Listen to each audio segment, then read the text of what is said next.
That is not how the ring corrupting people works at all. First of all, we have Aragorn and Faramir, who are not impacted by the ring nearly to the degree that Boromir is, or really at all even. The guys over at the Prancing Pony podcast posit that most people who are going to interact with the ring have to undergo some sort of test, basically.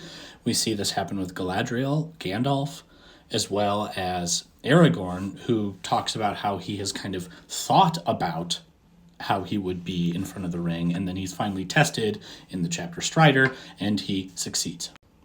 We also know that the ring can influence people from a decent ways away. In fact, you could almost argue that the desire for the ring is the thing, more than the thing itself. Saruman, anyone? Now, yes, proximity to the ring has a component to this, but it just isn't the only thing to consider. It's also a question of character and actions taken near and around the ring. Now, I do not hate Boromir. In fact, I love Boromir. I think he's one of the best characters.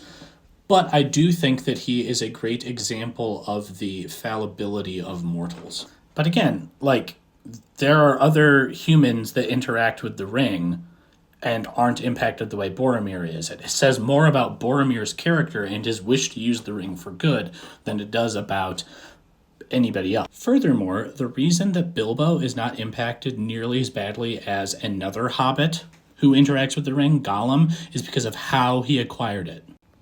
He simply found it, and then when given a chance to do evil, that is, acting with retribution on Gollum for him wanting to be eaten, he doesn't. He shows pity. And because he shows pity, he's able to exist with the ring for decades, whereas Gollum succumbed to its evil very, very quickly.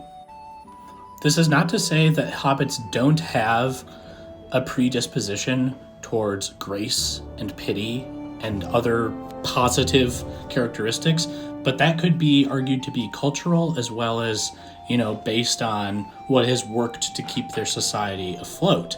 That doesn't mean that they aren't also humans. And on the video that you're commenting on, we have direct textual evidence that he isn't. I also posted another video where Tolkien talks about hobbits being humans in his letters. So, stop.